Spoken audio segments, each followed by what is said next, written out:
You're here to learn Cyclades Legendary Edition as quickly as possible because you don't have a bunch of time to start flipping through the manual and doing basic stuff like reading. Because you got friends coming over soon, they're bringing chips and dip, they're going to expect you to know how to play the game, and if you don't, you're going to disappoint them and they're going to leave. They're going to leave, they're going to take their chips with them, they're going to talk crap behind you, they're never going to invite you over to anything again, they're probably having a party sometime, they're not going to bring you because you don't even know how to learn rules.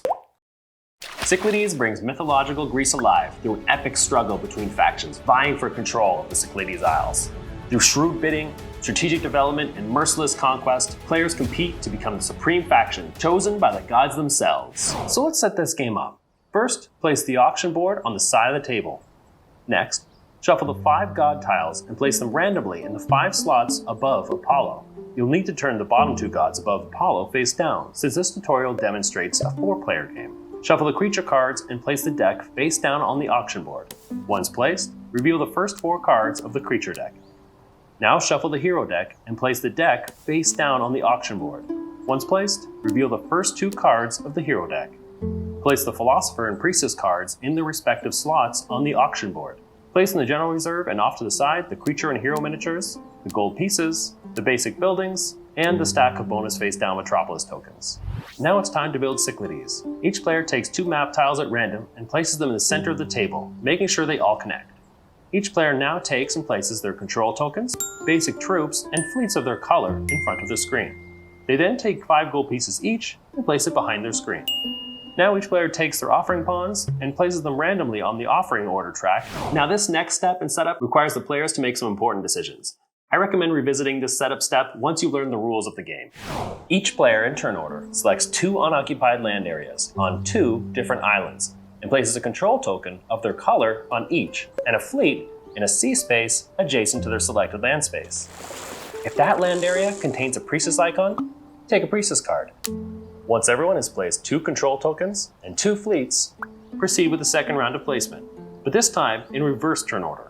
Each player selects a 3rd unoccupied land area and then places a control token on it, and a fleet adjacent to it. And yes, mortal, you may pick an island you've already placed a control token on. Go ahead and put all your silly eggs in one basket. After placing their fleet, they then place 3 of their basic troops distributed however they like over the land areas they control. Once placed, they can then remove any control tokens on land areas with troops they control.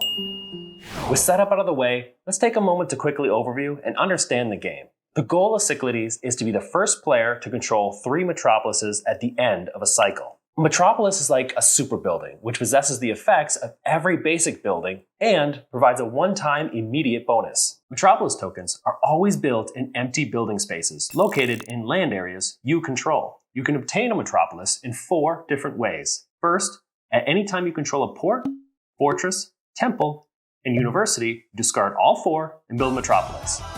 Second, whenever you have 4 philosopher cards, discard them to build a metropolis. Third, sacrifice one of your heroes to activate their special sacrifice powers to build a metropolis. And fourth, just conquer somebody else's metropolis. Nobody said this was going to be a nice game, mortal. Now let's look at the play area. Those tiles you place during setup are the Cyclades Isles. They're where you'll be fighting and performing most of your actions. Any areas, be they land or sea, sharing a white border, are considered adjacent, and all adjacent land tiles, surrounded by sea tiles, are considered islands. I bet you didn't think you'd be learning geography in a game with mythological creatures, now did you? This is the auction board, and in the center of that board is where the gods live. You'll be bidding on them and using the actions they provide during the game. To the left of the gods is the creature display. Creatures are powerful allies you'll pay for and possibly control during the game to help you in your quest for supremacy. Their powers are covered in detail in the creature description section in the manual. And to the right of the gods is both the priestess cards and the philosopher cards. Priestess cards reduce the cost of your bids, and if discarded, can help you pay for the maintenance of your creatures and make them move. And philosopher cards, as discussed earlier, can help build a metropolis. Under them are the hero cards, who you'll recruit to provide you their power. And at the top is the offering order track. Now let's actually start playing this game. Cyclades is divided into cycles, and each cycle has 6 phases: initialization, income, offerings, maintenance, actions, and finally, the end of cycle. The cycle initialization phase involves 3 steps. First, reveal new cards to fill any empty spaces in the hero display. Second, discard any creature in the 2 gold piece slot at the bottom of the creature display. Slide all remaining creatures down, and then draw new creatures. Third, remove the first god from the top of the auction board. Slide all other gods up. Place the removed god face down above Apollo, and then reveal the topmost face down god. The number of face-up gods is dependent on the player count. We're playing with 4 players, so the last 2 gods are always face down to give us a rest from looking at mortals. Now for the income phase. Each player receives 1 gold piece for each prosperity token and icon present in the land and sea areas they control. Next is the offerings phase. In this phase, you'll have to sacrifice some of your gold pieces to gain the favor of the chosen god. I know you mortals like to brag, but keep your gold a secret behind your screen until it's time to pay. And don't you dare bid more than you can pay, or I swear to me, I'll zap you with lightning. In offering order, each player chooses a god by placing their offering pawn on one of the numbered spaces on that god's tile. If a player offers more gold than another player, the losing player must provide an offering to a new god. The offering phase ends when each player has a pawn on a different god. Once finished, pay the offered amounts, being sure to take into account any discounts provided by priestess cards. Here, for example, despite offering 3 gold, Red will not have to pay any because he has 3 priestess cards. And now I am sad to say you're gonna have to start paying your mythical creatures maintenance costs. I know, monster taxes. What are you gonna do? Players controlling mythological creatures on the board may discard 1 priestess card for each creature they wish to keep. What, you thought I worked for free? I have little one-eyed kids to feed and the brats only eat priestesses. You may also move each controlled creature to a valid adjacent zone depicted on its card. Okay, now we're on to the good stuff, the action phase. The player who selected Athena must place a university on an empty construction site, if one is available. If no construction site is available, they may either skip this action or replace one of their existing buildings with a university. Universities have no game effect and only contribute to the 4 basic buildings needed for the metropolis. The player must then recruit a philosopher. Remember, if you ever have 4 philosophers, discard them to build a metropolis. I never knew mortals could become buildings. Even gods can learn, I guess. Once the 2 mandatory actions are finished, you may purchase a philosopher for 4 gold. Finally, you may perform the buy a creature action or the heroic move action. These 2 options appear on all other god tiles except Apollo, so let's cover them here. You can buy a creature by paying the cost in gold pieces located below the card in the monster display.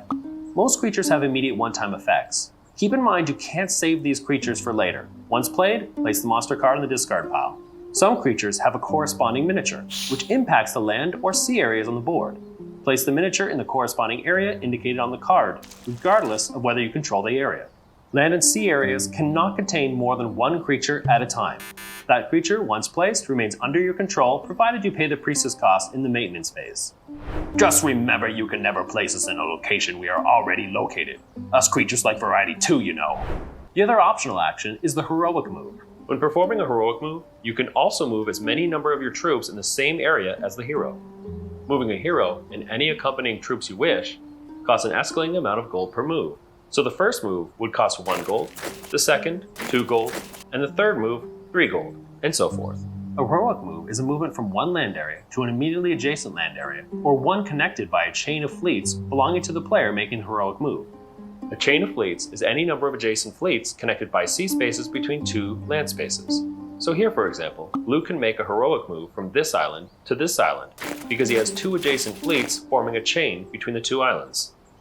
When a hero, alone or accompanied by troops, enters an enemy player's land area, a land battle immediately occurs.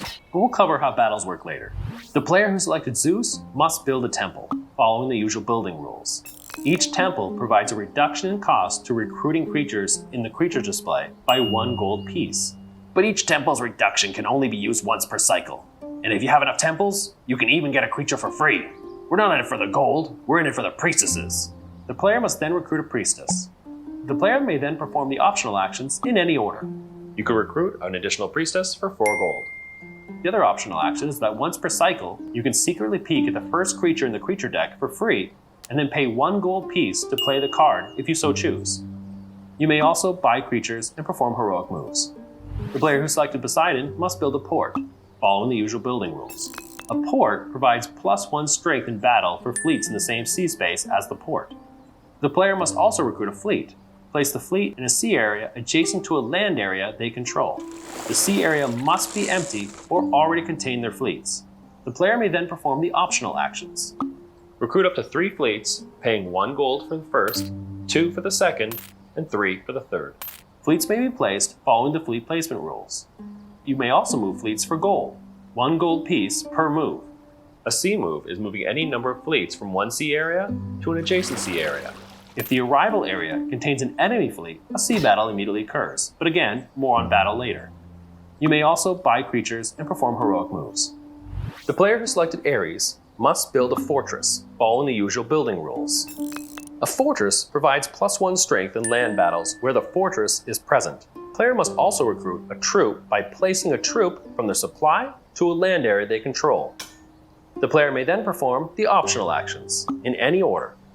Recruit up to 3 troops, paying 2 gold for 1 troop, 3 gold for an additional second troop, and 4 gold for an additional third troop. You may also move troops and heroes for 1 gold piece. You can do this multiple times, spending 1 gold for each move. A land move can involve troops of their own color, otherwise known as basic troops, mercenary troops, or heroes. To perform a land move, move as many troops or heroes from one land space to an adjacent land space, or to a land space connected by a chain of their fleets. If the player fully vacates a land area they control, that player places a control token in the empty land area. That land area is under their control until otherwise conquered. If the destined land area contains enemy troops or heroes, a battle occurs. If it only contains an enemy token, that token is simply removed. If the player ever takes control of a land area with a priestess icon, that player immediately draws a priestess card. You may never attack a mortal player's last land area, unless that attack allows for your victory. The player who selected Hera must build a basic building of their choice, provided they do not already own that building. The player must also recruit a mercenary troop. Take a mercenary miniature from the general reserve and place it on the land areas you control. Mercenaries are considered your troops.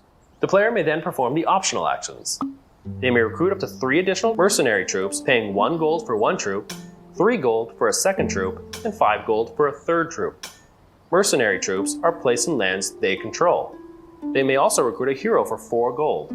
When recruiting a hero, the player places the hero's miniature on a land area they control and keeps the card. Each hero provides a battle strength of 1 and has 2 abilities. A military power, which is only active during battles the hero participates in, and a sacrificial power, which activates once the player discards the hero to build a metropolis. Now listen, mortal, because this is very important. You may never sacrifice a hero during the cycle in which they are recruited. And you can't sacrifice a hero if you choose myself, Apollo. I detest such barbaric practices.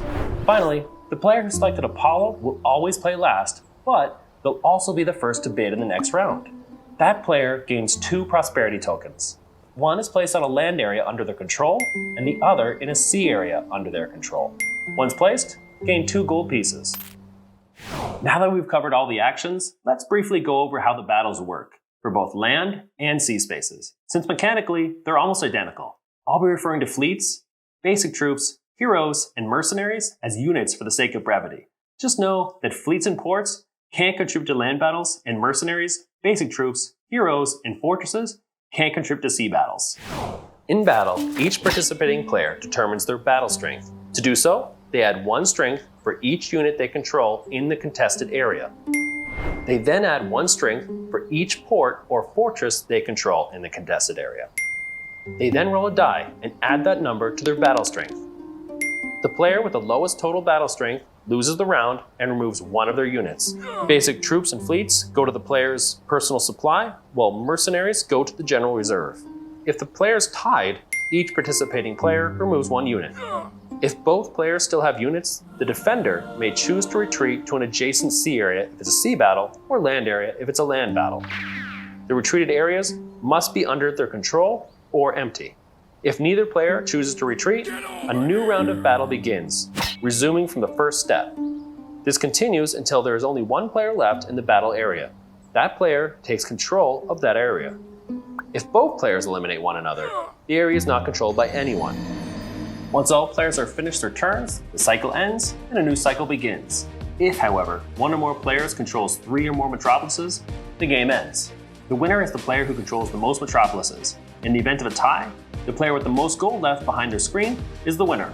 And you've done it. You successfully learned how to play Cyclades Legendary Edition. I hope this tutorial has been helpful in getting this great game to the table so you can play with your friends and family just a little bit faster.